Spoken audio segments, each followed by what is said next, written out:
Esta sección nos va a enseñar del poder de Dios para hacer cumplir su palabra a pesar de la debilidad humana. Leo para ustedes, oramos y comenzamos el sermón. Dice la Biblia en 12:5. Tomó pues Abraham a Sarai su mujer y a Lot, hijo de su hermano, y todos sus bienes que habían ganado y las personas que habían adquirido en Harán. Salieron para ir a tierra de Canaán, y a tierra de Canaán llegaron. Y pasó Abraham por aquella tierra hasta el lugar de Siquem, hasta el encino de More, y el cananeo estaba entonces en la tierra.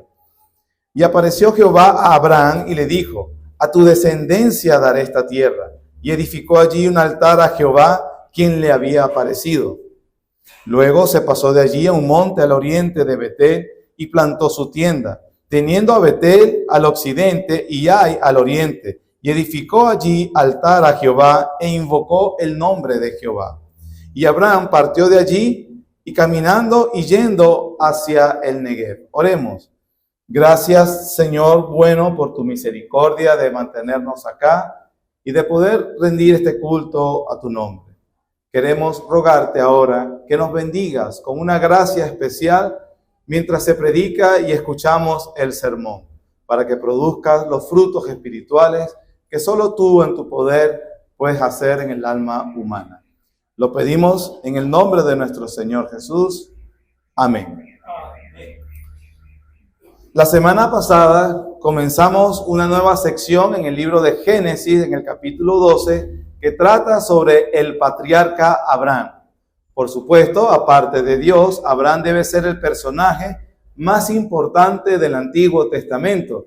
Y las cosas que se tienen para decir de él en la Biblia para nuestra fe, por supuesto, son importantísimas. Vimos la semana pasada el llamado de Abraham, que a pesar de sus tropiezos y miedos, él terminó obedeciendo a Dios. Salió de su país de Ur de los Caldeos, aquella región de Mesopotamia, donde están las primeras civilizaciones, según los historiadores de la antigüedad, aquellas civilizaciones sumerias.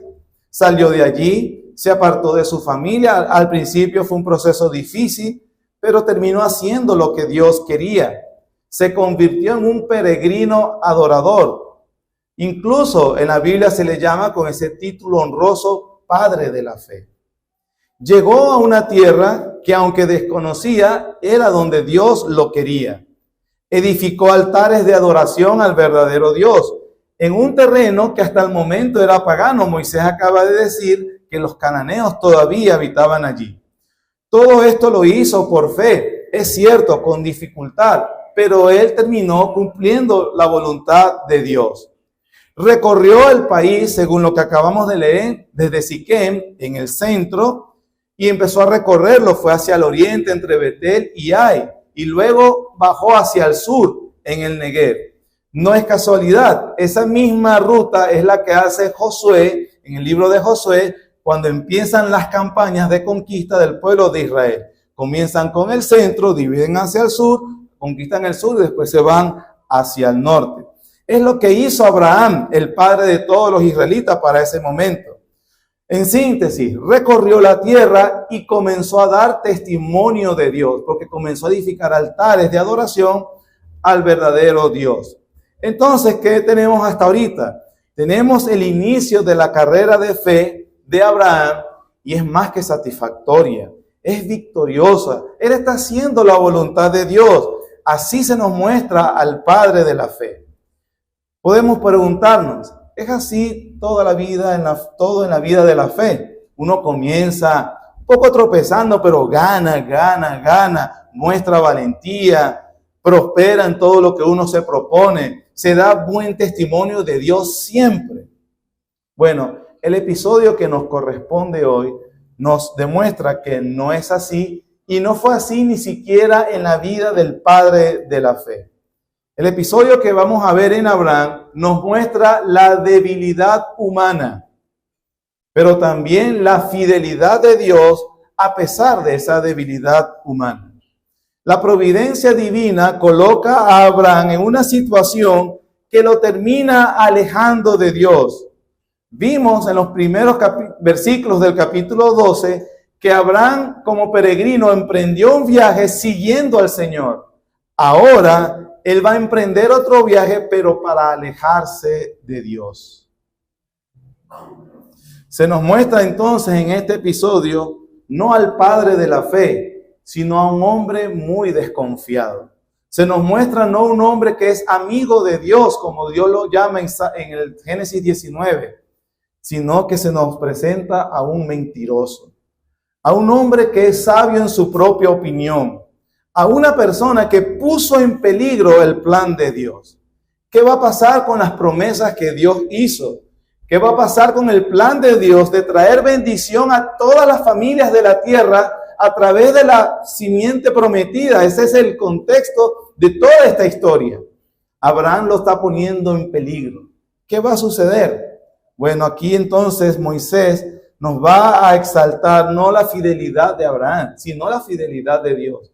Porque Moisés expone aquí la naturaleza humana, que parece ser una característica principal: infidelidad, flaqueza, desconfianza.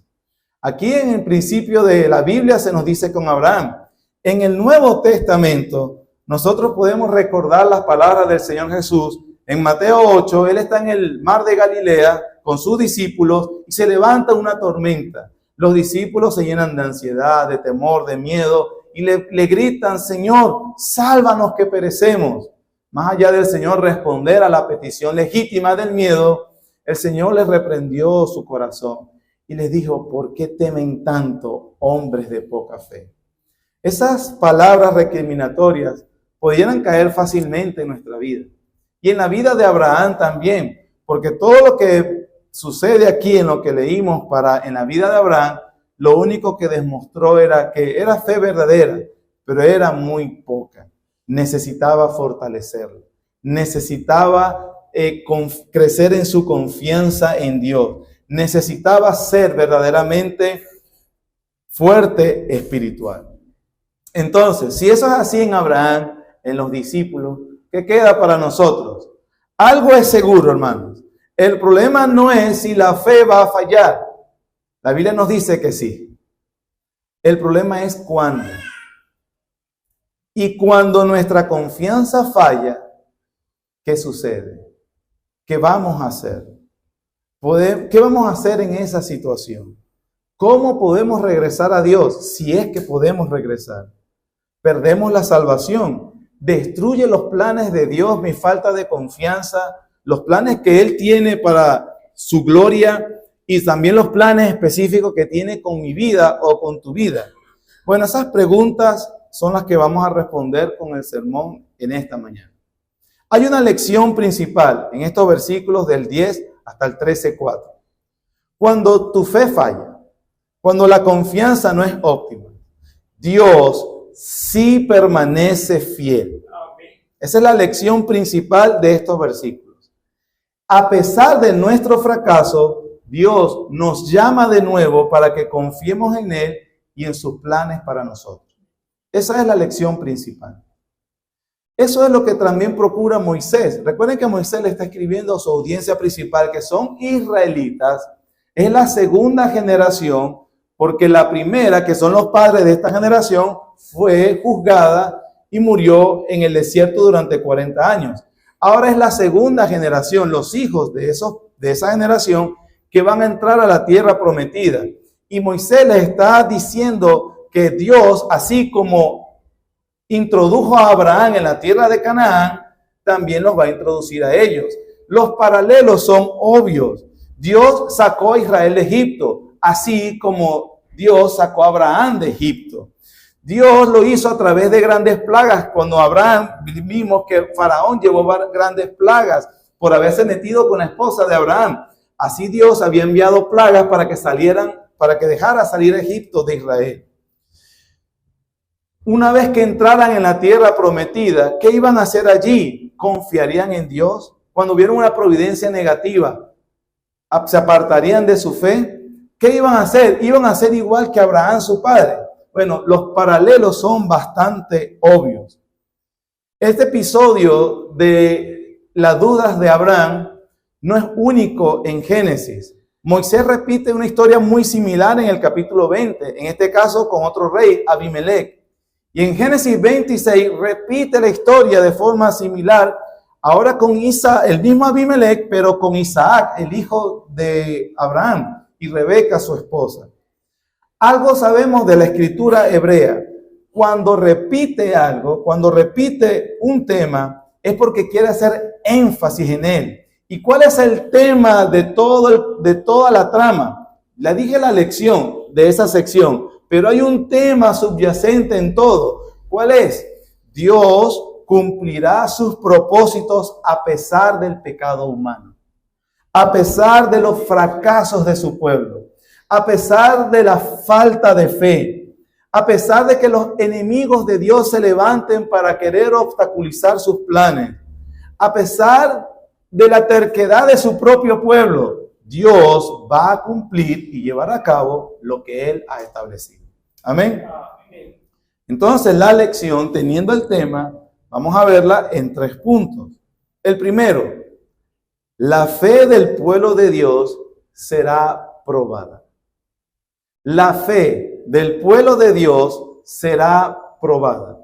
Usted puede decir que es un cristiano verdadero. Usted puede decir que su fe es verdadera. Bueno, ahora yo le voy a decir lo que enseña la Biblia. Si tú eres un cristiano verdadero, tu fe va a ser probada. Eso sucedió con el padre de la fe y va a suceder con todos nosotros. Versículo 10. Hubo entonces hambre en la tierra y descendió Abraham a Egipto para morar allá, porque era grande el hambre en la tierra. Acabo de decir que la repetición de una idea es para afirmar ese punto. En un versículo Moisés repite la hambruna que había en la tierra, es decir, era una realidad. Las circunstancias terribles para Abraham y su familia en Canaán no eran ninguna especulación. Pero tenemos que entender algo en este punto. Una marca inequívoca de la verdadera fe es que ella va a ser probada. La vida de ahora en adelante para el creyente no será siempre fácil, no será siempre perfecta. Vamos a ser ejercitados en la fe, porque la Biblia dice en 1 de Pedro 1:7 que sometida a prueba vuestra fe, mucho más preciosa que el oro, el cual, aunque perecedero, se prueba con fuego, sea hallada en alabanza, gloria y honra cuando sea manifestado Jesucristo. Cristianos ejercitados en la prueba es la marca de la fe auténtica. El Señor Jesús lo confirmó en el Evangelio según Juan, capítulo 15, versículo 1-2, que dice, el que lleva fruto, Él dice, lo voy a limpiar, lo limpiaré para que lleve más fruto. Cristianos que dan fruto espiritual serán podados para que lleven más fruto para Dios. Dios es más honrado cuando su pueblo se aferra a Él cuando las cosas se ponen difíciles. Lo repito, Dios es más honrado cuando su pueblo se aferra a Él cuando las cosas se ponen difíciles. Si Dios entonces quiere madurar la fe de su pueblo, como lo hizo con Abraham y como lo hará con nosotros, lo que va a hacer Él, según la Biblia, es ponernos a prueba. Eso es lo que nos enseñan las Escrituras. En este caso, en la vida de Abraham, la mejor forma era traerle una hambruna. No quiere decir que a ti te va a traer una hambruna, puede que sí, aunque los venezolanos en colectivo podríamos decir que hemos pasado ciertas hambrunas, o escasez por lo menos. Es muy probable que fuera la primera vez que Abraham sufriera una situación así. ¿Por qué? Recordemos que Abraham es originario de Ur de los Caldeos, una ciudad que está ubicada en Mesopotamia, a las orillas del río Éufrates. Esa zona es reconocida hoy como la media luna fértil o la creciente fértil. Es decir, como pasa el río Éufrates y el Tigres, nunca se secan, ella es rica en riego, cultivos y productos agrícolas. Tenemos entonces a Abraham enfrentándose a una situación extraordinaria. Y escucha que en Egipto es muy similar a Ur de los Caldeos. ¿Qué hay en Egipto? Está el río Nilo. También el río Nilo, el cual nunca se seca. Se entendía entonces que el delta del Nilo tenía abundancia de alimentos. Dejamos a Abraham en el sur de la tierra de Canaán. Si le puedo dibujar el mapa, digamos que este es Canaán. El sur acá es el Negev, donde nos deja el versículo 9. Egipto está acá. Es decir, es más cerca venir a Egipto, que hay alimento, que volver a Mesopotamia. Mucho más cerca venir acá. Entonces, al parecer, no hay nada malo en venir a Egipto. ¿Qué se espera que haga un hombre que ve que su familia está pasando escasez y oye que al cruzar la frontera va a encontrar provisión? En el año 2016, 2017, sufrimos una de las peores escasez en Venezuela. Y era muy común lanzarse 10 horas hacia San Antonio para cruzar la frontera y comprar comida en Cúcuta. A veces se hacía todo eso para traer felizmente rollos de papel higiénico. Entonces, ¿sí o no? Muchos sufrimos esa situación. Entonces, Abraham está en una situación que parece una respuesta práctica, que no tiene nada de malo. También en la Biblia vamos a ver que su nieto Jacob, recuerden que José ya se lo han llevado para Egipto, hay escasez nuevamente. Y Dios se le aparece a Jacob y le dice, no temas en ir a Egipto, ve con tus hijos. Y ahí iban a conocer, él iba a volver a ver a José. Entonces no había nada de malo ir a Egipto. También recordemos que el mismísimo Mesías, el Señor Jesús, cuando Herodes procuraba la muerte de los niños menores de 2 años, el ángel se le aparece a José, a su padre, y le dice, agarra al niño y vete a Egipto, porque procuran la muerte del niño. Entonces, en la Biblia se nos dice que no hay nada de malo en sí, en un hombre, en buscar provisión cuando hay escasez. Pero el texto nos enseña, hermano, más allá de mirarlo con nuestros ojos prácticos, que hay cosas que de verdad que lo que está haciendo Abraham no es algo de simplemente sabiduría práctica, sino que él conscientemente se está alejando de Dios. Él está desconfiando de Dios. Él está viendo en esta situación a Dios muy pequeño como para seguirlo. Nos dice, en primer lugar, que él, al ver la hambruna, bajó hacia Egipto. Después de haber recorrido la tierra que se le había prometido, de establecer altares y de promover la adoración a Dios. Recordemos, en la teología del Antiguo Testamento, estar alejado físicamente de la tierra que Dios entregó a su pueblo es sinónimo de alejamiento espiritual. Dios, por ejemplo, les decía a Israel en las maldiciones, si no me obedecen, los esparciré por toda la tierra. Los sacaré de la tierra que les he prometido. Los llevaré como esclavos para todo lugar. Pero también en las bendiciones, yo los bendeciré en la tierra. Les multiplicaré su siembra. Ningún enemigo les hará frente. Entonces, en la teología del Antiguo Testamento, alejarse de la tierra que Dios le entregó a su pueblo es sinónimo de alejamiento espiritual. Es sinónimo de desobediencia. Es sinónimo de no estar en el agrado de Dios. Cuando Abraham, que precisamente es por él que se empieza la entrega de esta tierra, y él se aleja, él está alejándose y desconfiando de Dios.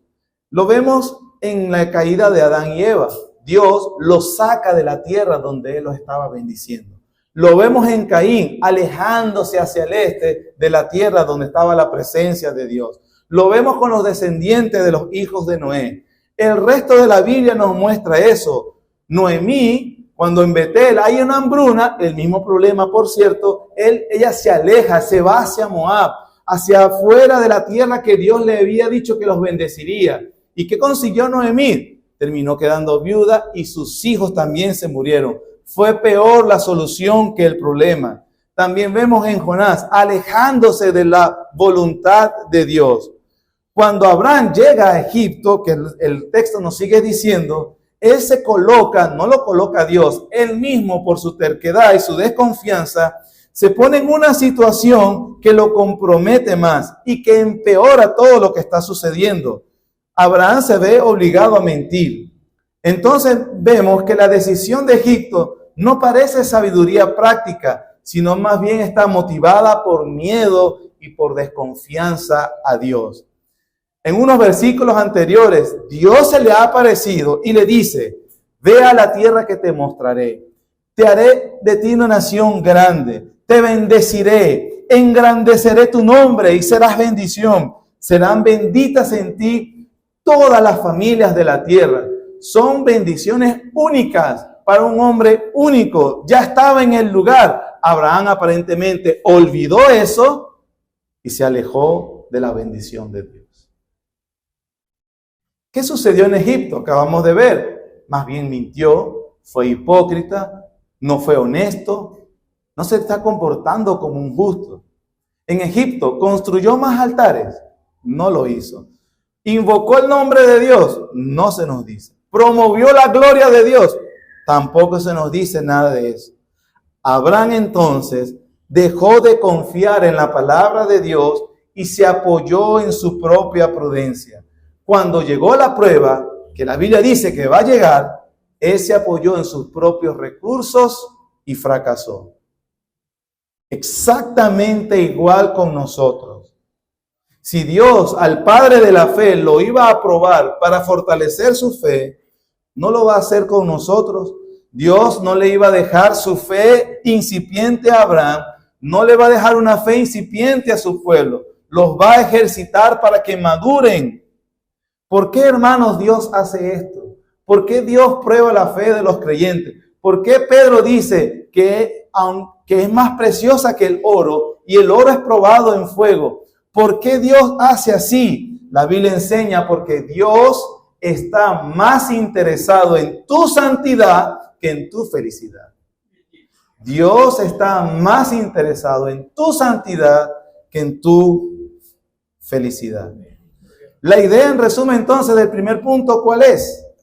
Dios va a ejercitarte en la prueba para hacer crecer tu fe. Como lo dije, tal vez no es en una hambruna como con Abraham, o tal vez sí, pero a través de la situación donde Él te coloca, o la que estás pasando, o la que te colocará, Él busca un fruto de justicia que de otra manera no lo tendrá. No podemos dudar de la sabiduría divina, que a través de las situaciones que su providencia permite, va a rescatar un fruto que de otra manera no lo va a obtener. Eso es lo que dice Hebreos capítulo 12, versículos 9 al 11. Hebreos 12, 9 al 11 dice: por otra parte, tuvimos a nuestros padres terrenales que nos disciplinaban y los venerábamos. ¿Por qué no obedeceremos mucho mejor al Padre de los Espíritus y viviremos? Y aquellos, ciertamente por pocos días nos disciplinaban, como a ellos les parecía. Pero para lo que nos es provechoso, para que participemos de su santidad. Es verdad que ninguna disciplina al presente parece ser causa de gozo, sino de tristeza, pero después da fruto apacible de justicia a los que en ella, ¿qué? Han sido ejercitados. Así que Dios está en el plan de producir la santidad en su pueblo, no la felicidad. Y para ese proceso deberá llevarlo en situaciones que a veces al primero no son de gozo, pero trae el fruto de justicia para que participes de la santidad. Amén, hermanos. Amén. Primer punto, Dios va a poner a prueba la fe verdadera. Segundo punto, ya es un principio establecido. Lo enseña con Génesis, lo enseña en Primera de Pedro, lo enseña en Juan 15, lo enseña toda la Biblia. Ahora, cuando estamos en ese proceso y la fe falla, ¿qué sucede? Ya tenemos una expectativa. La Biblia nos enseña esto para que tengas una expectativa correcta. No puedes esperar todo bonito porque es una expectativa irreal. Hay pruebas, hay situaciones difíciles. ¿Qué va a pasar? ¿Qué va a pasar sobre todo cuando fallamos? Porque lo que pasa en la vida de Abraham es que en su prueba falla, peca, se hunde. Versículos 11 al 14. Aconteció que cuando estaba para entrar en Egipto, dijo a Sarai su mujer: He aquí, ahora conozco que eres mujer de hermoso aspecto. Cuando te vean los egipcios dirán, su mujer es, y me matarán a mí y a ti te reservarán la vida. Ahora pues, di que eres mi hermana, para que me vaya bien por causa tuya y viva mi alma por causa de ti. Qué caballeroso Abraham, ¿verdad?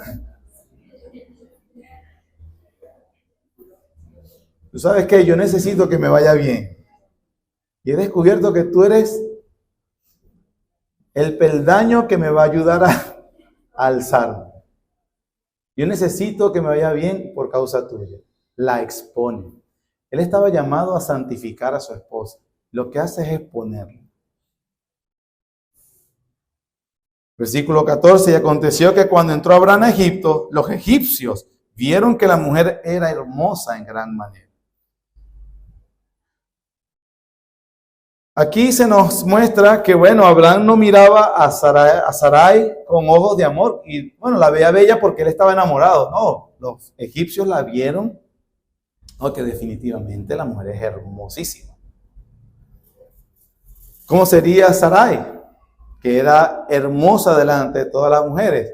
O como otros preguntan, ¿cómo serían las egipcias que Abraham dijo, oye, tú eres hermosa? Y los egipcios tuvieron envidia de Abraham. Bueno, no sabemos cómo serían. No eran famosas por su hermosura. Sarai sí. Podemos pensar, como estamos diciendo del principio, que Abraham no fue a Egipto así como queriendo pecar, con intención de pecar y hundirse en el mal. Solo quería solucionar un problema de forma práctica. Pero al fin de cuentas, una solución tomada con sabiduría humana.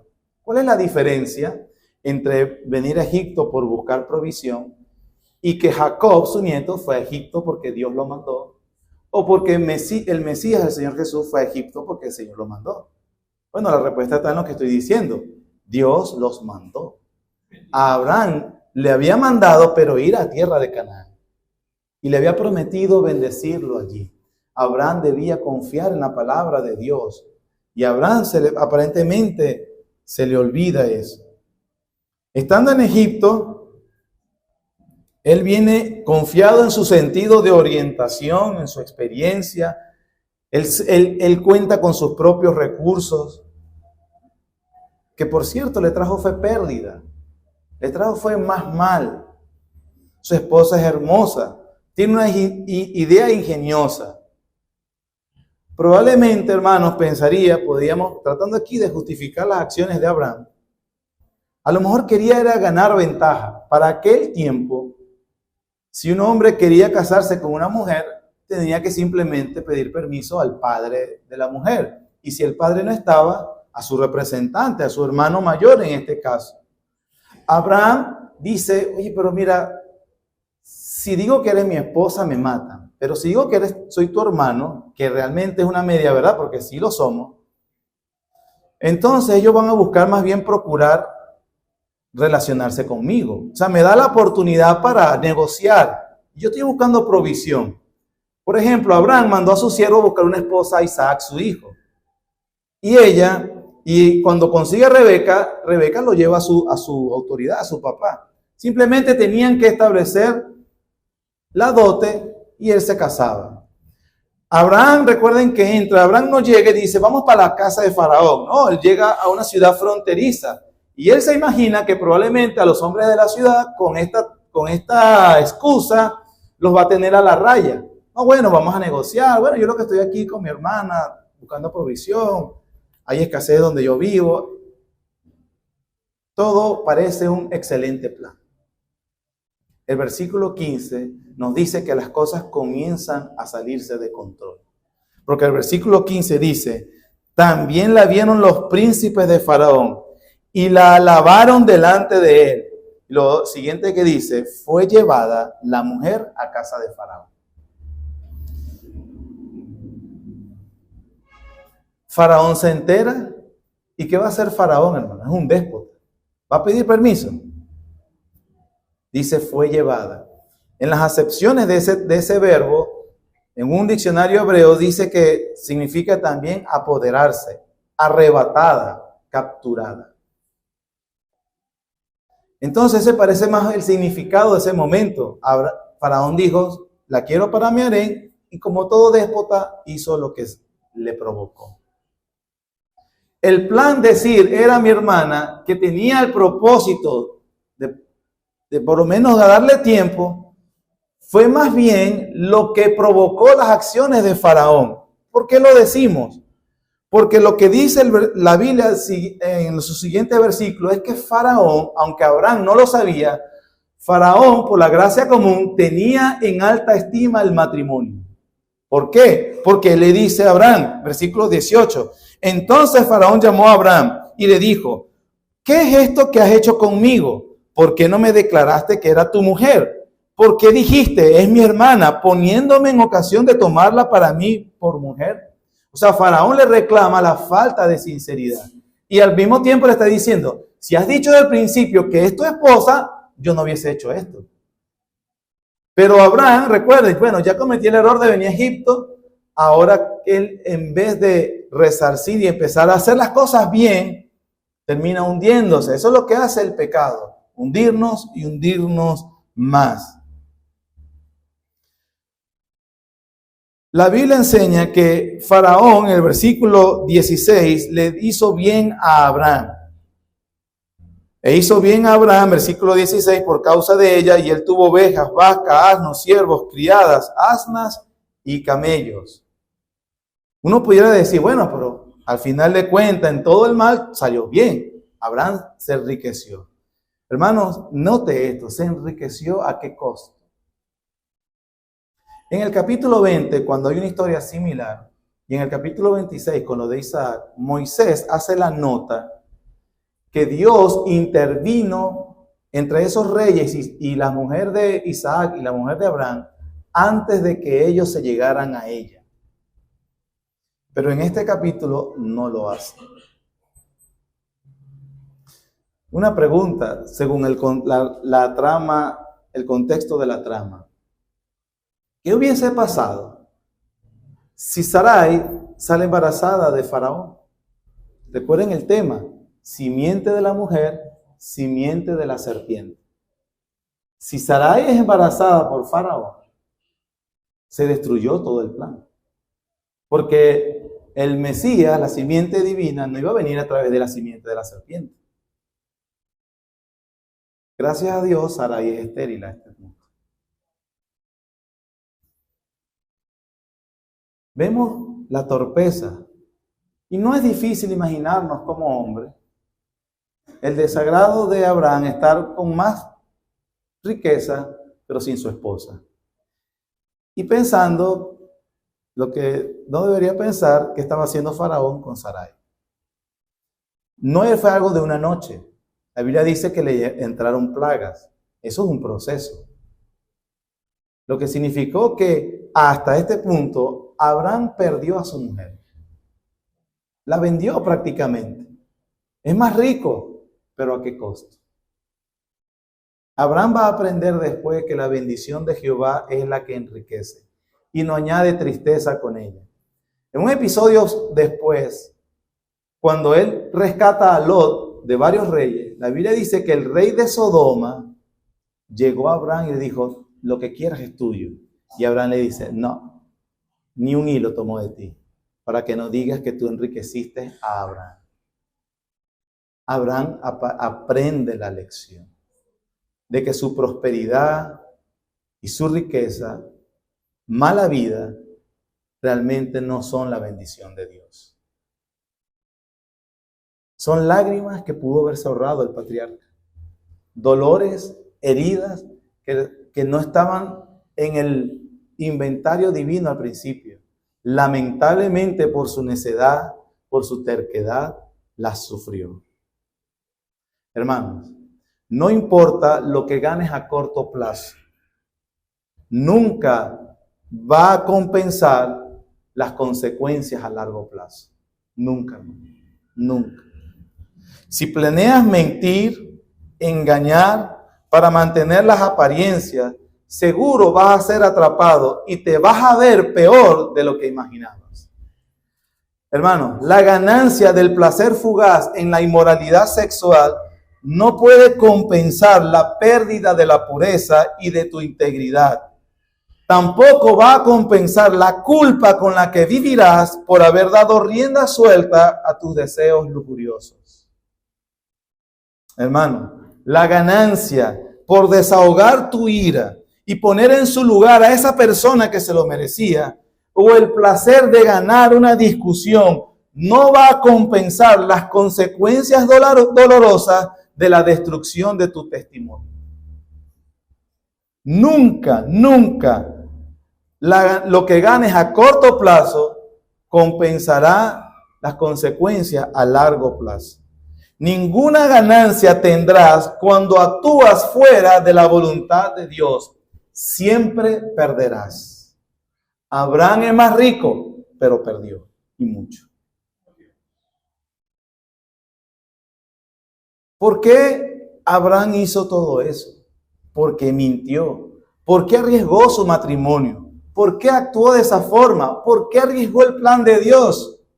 Bueno, entre todas las razones que pudiéramos decir, una por lo menos es segura. Abraham sí conocía a Dios, pero al momento lo veía muy pequeño. Confió en él lo suficiente para dejar la tierra de Ur, para luego dejar la tierra de Harán, para venir a Canaán, para establecer la adoración al Dios verdadero. Pero no creyó que Dios era suficientemente poderoso y soberano para protegerlo en esa situación de la hambruna. Se olvidó de las promesas de Dios. Se olvidó que su Dios es el Dios del cielo y de la tierra y que podía ayudarlo en la tierra que lo mandó y que le había prometido bendecir.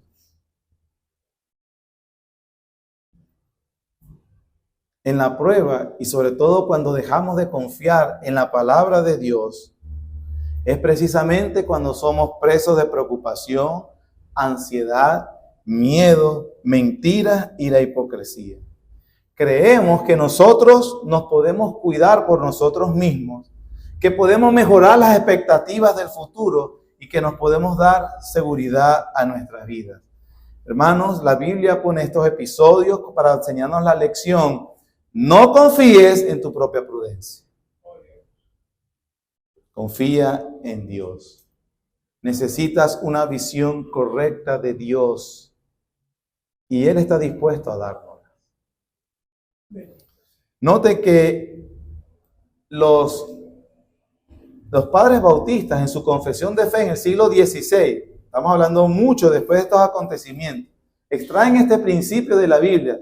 En el artículo 6, párrafo 5 dice: el Dios sapientísimo, justísimo y clementísimo, a menudo deja por algún tiempo a sus propios hijos en diversas tentaciones, en las corrupciones de sus propios corazones, a fin de disciplinarlos por sus pecados anteriores o para revelarles la fuerza oculta de la corrupción y del engaño de sus corazones, para que sean humillados, para llevarlos a una dependencia de Él más íntima, a una dependencia más constante para su apoyo en Él, para hacerlos más vigilantes contra todas las ocasiones futuras de pecado y para otros fines santos y justos. Por consiguiente, todo lo que ocurre a cualquiera de sus escogidos es por su designio, para su gloria y para el bien de Él. Abraham está pasando una situación difícil y hemos sido claros en que no era una exageración, pero lamentablemente terminó desobedeciendo y perdiendo mucho, llevando y sufriendo, derramando lágrimas que no estaban en el inventario principal. A pesar de eso, Dios es misericordioso. Versículo 17. Mas Jehová hirió a Faraón y a su casa con grandes plagas por causa de Sarai, mujer de Abraham.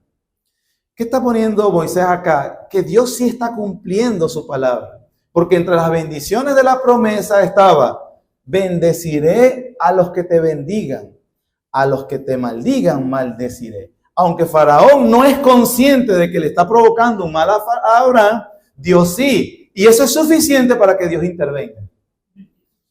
Y vemos que toda esta situación no es porque Abraham es obediente. Todo lo contrario, él se mete allí por necedad.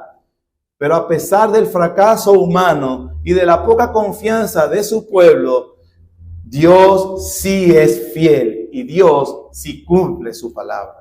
Dios intervino de forma milagrosa para ayudar a Abraham. Hermano, hasta este momento Abraham perdió a su esposa. Dios está obligado a devolvérsela. Se lo ganó. Merece que otra vez su esposa. ¿Qué pasó con el plan de Dios? ¿Qué pasa, como le dije, si ella queda embarazada de la simiente de la serpiente? Arruina la necedad y terquedad de Abraham el plan de Dios. Vemos entonces la misericordia y fidelidad del Señor. Dios no está obligado a devolverle su mujer. ¿Cómo fue que la perdió? Bueno, porque él fue ingenioso en su buena idea, en su desconfianza, en sus mentiras, en hipocresía. Todo lo que hizo Abraham fue precisamente todo lo posible para perder la bendición de Dios. Aún así, de su infidelidad, Dios permaneció fiel. Bendeciré a los que te bendigan y maldeciré a los que te maldigan.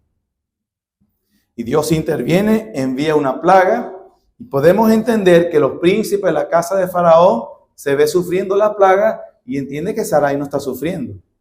Y es tal cual por lo que dice la Biblia después. Recuerden que en Egipto, cuando las plagas venían, afectaban a los egipcios menos a los israelitas. Y también cuando en Jonás, cuando los hombres por el paganismo, ¿qué está pasando? ¿Por qué los dioses están tan bravos con nosotros? Echan suerte y se dan cuenta que Jonás es pues por causa tuya que estamos así. Algo así sucede en este episodio. Ellos ven que están sufriendo las plagas, ella no la está sufriendo y entonces aparentemente viene y se revela la verdad. Porque el siguiente versículo es Faraón recriminándole a Abraham porque no nos dijiste que ella era tu esposa. A pesar de eso, uno puede decir neciamente, bueno, pero Dios lo liberó, salió bien. Salió bien. Hay un aspecto muy vergonzoso todavía. Bueno, hasta el momento hemos visto bastante vergüenza. Pero hay otra cosa peor, hermano. Los versículos 19 y 20 dicen, ¿por qué dijiste, es mi hermana, poniéndome en ocasión de tomarla para mí por mujer? Ahora pues, he aquí tu mujer, tómala y vete. Entonces Faraón dio orden a su gente acerca de Abraham y le acompañaron y a su mujer con todo lo que tenía. Esa palabra acompañaron en castellano es muy bonita y suaviza mucho. Pero los eruditos dicen que lo que hicieron fue correrlo. Vete, pavoso. Y es algo muy vergonzoso. La simiente de la serpiente siendo más justa que la serpiente de la mujer. El hijo del diablo mostrando más moral que el Hijo de Dios. El hombre que había sido encargado de promover la gloria de Dios y el conocimiento de Dios en la tierra, lo que le trae es oprobio y mancha al Dios que lo único que ha hecho por gracia es bendecirlo y ayudarlo. Si usted es cristiano, usted sabe que este momento es terrible en el testimonio del pueblo de Dios hacia el incrédulo. Qué terrible es que un impío le diga a un cristiano cómo debe vivir su vida. Porque el cristiano es un necio que lo único que da es mal testimonio.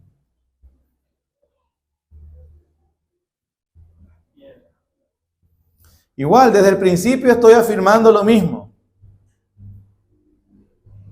Es imposible que los hombres frustren el plan de Dios. Abraham no iba a frustrar lo que Dios tenía para él, pero sufrió sus consecuencias. Lamentablemente, Abraham no dejó en alto el nombre de Dios.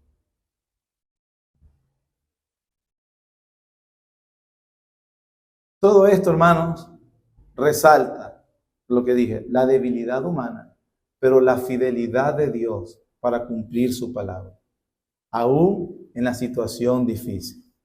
El Nuevo Testamento nos enseña este mismo principio en la primera carta del apóstol Pedro, capítulo 5, versículo 10. Primera de Pedro, capítulo 5, versículo 10 dice: mas el Dios de toda gracia, que nos llamó a su gloria eterna en Jesucristo. Noten que las imágenes son exactas como las de Abraham, y Pedro se la está aplicando a la iglesia. El Dios de toda gracia, todo lo que Dios le dio a Abraham fue por gracia, no se lo mereció nunca. Nos llamó, ciertamente no es el mismo llamado, pero un llamado que Dios nos trajo a su pueblo como llamó a Abraham. Nos llamó a su gloria eterna en Jesucristo. Después que hayáis padecido un poco de tiempo, como sucedió con Abraham, Él mismo os perfeccione, afirme, fortalezca y establezca. A Él sea la gloria y el imperio por los siglos de los siglos. Amén. Pedro, entendiendo este principio en la vida de todo cristiano, hermano, la Biblia dice que los santos de Dios, después que han padecido un poco de tiempo, el Señor de toda gracia, el que los llamó a su gloria eterna, va a responder de 4 maneras. Una promesa que Dios hace a su pueblo cuando lo pasa por situaciones difíciles. Dios va a hacer 4 cosas. Dice: Él mismo perfeccionará, afirmará, fortalecerá y establecerá. Hará más fuerte, los hará más firme como un cimiento, como una base. Es decir, que el mismo Señor que permite esa providencia negativa, Él mismo va a enderezar las cosas, los pondrá de pie, les impartirá nuevas fuerzas y nueva firmeza, asentará sus corazones y su vida, los liberará de la ansiedad y les va a permitir perseverar. Esa es la promesa de Dios. Nos los promete a la iglesia y lo cumplió con Abraham, porque después de todo lo que hace Abraham, ¿qué dice el capítulo 13? ¿Cómo termina el episodio? Capítulo 13, versículo 1 al 4. Subió pues a Abraham de Egipto. Comenzamos alejándose a Egipto, pero ahora él regresa hacia el Negev, el sur de Canaán. Él y su mujer con todo lo que tenía, y con él Lot. Y Abraham era riquísimo en ganado, en plata y en oro. Versículo 3. Volvió por sus jornadas del Negev hacia Betel, hasta el lugar donde había estado antes su tienda entre Betel y Ai, al lugar del altar que había hecho allí antes. ¿Y qué hace ahora otra vez? Invocó allí Abraham el nombre de Jehová. Él se alejó de invocar el nombre de Dios. Y Dios, a través de ese proceso, lo vuelve a establecer. Es en la tierra prometida que te quiero, edificando altares en comunión conmigo. Dios cumple sus promesas, nos va a restaurar, perfeccionar, afirmar para la gloria de su nombre. Algunas aplicaciones, hermano. Por supuesto, sacadas de todo lo que hemos dicho. No hay nada que los hombres hagan que frustren los planes de Dios, ni sus enemigos, ni el pecado de su propio pueblo, ni la terquedad, ni la necedad del pueblo de Dios. Dios va a cumplir lo que se propuso hacer. Amén.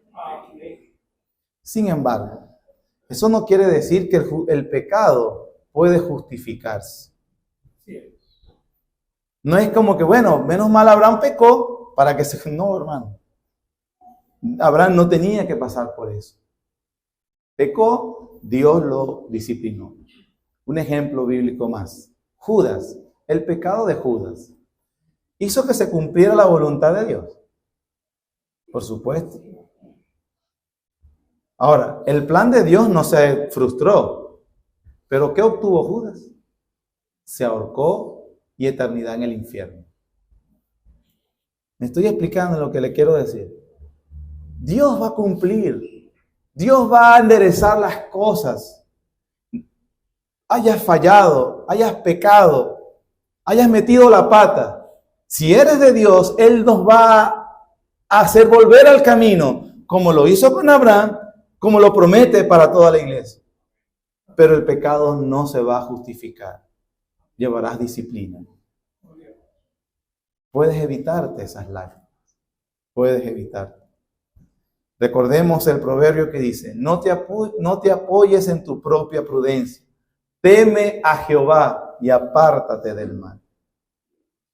La infidelidad del pueblo de Dios no pone en duda su salvación, como no la puso en duda a Abraham.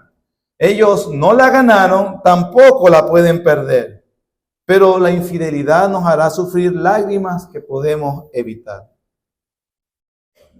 Tal vez usted pueda decir ahorita, bueno, al final Abraham salió de ese problemón. Es más, salió rico. Fue un hombre más rico. ¿El sacrificio valía la pena? ¿Usted cree que valía la pena? La Biblia dice, la bendición de Jehová es la que enriquece, no añade tristezas con ella. Esas riquezas fueron mal habidas. En el siguiente episodio, que si Dios quiere lo vemos la próxima semana, esas riquezas le producen problemas con Lot. Y son las que producen que tienen que separarse. Eso es bastante importante para un hombre que se nos ha enseñado que no le gusta separarse de la familia. Recuerden que él no se quiere separar. Pero las riquezas mal habidas le terminaron llevando consecuencias malas. También dice la Biblia que Faraón les dio siervas y esclavas. Entre esas esclavas y siervas estaba Agar. Y usted sabe lo que pasó después con Agar. Esta situación lo llevó a él a comprometer a Sara de una forma bastante vergonzosa. En vez de santificarla, la hundió en el pecado. No le sea difícil pretender que después Sara es la que le dice a él, ahora te toca a ti. Ahora Sara, por el ejemplo de su marido, ahora va a actuar de forma irresponsable en cuanto a la promesa de Dios. Todo esto, hermanos, para decirnos, para advertirnos, no es bueno dudar de Dios. No lo hagas. No lo hagas. Confía en el Señor. Por último, usted puede decir, está bien, pastor, entendí el sermón y ha servido para advertirnos de no desconfiar. Advertirnos de que no debemos dejarnos llevar por el miedo, de cuidarnos de meter la pata. Bueno, ya lo entendí. Pero ¿qué tal si ya lo hice? Y estoy ahorita hasta el cuello de las consecuencias. ¿Qué pasa conmigo? Lo mismo con Abraham. Ven en arrepentimiento. Abraham volvió al altar donde tenía comunión con Dios. Para ti y para mí es, ven a la cruz. El que a mí viene, no le echo fuera. Hay heridas, hay lágrimas, hay cosas que no tuvieron que haber pasado en tu vida, vergonzosas, dolorosas. Es verdad. Ven a Cristo, cambia, vuelve al rumbo, retoma el rumbo. Consecuencias tendrás. Serás disciplinado, serás disciplinada. Pero lo importante es que de ahora en adelante restablezcas tu relación con Dios. Amén. Hay gracia suficiente y perdón y misericordia para retomar el camino. Ven a Cristo, ven a Cristo. El que a mí viene, yo no le echo fuera, dice el Señor. Amén. Gracias, Señor, por enseñarnos lo grande que eres, tu fidelidad.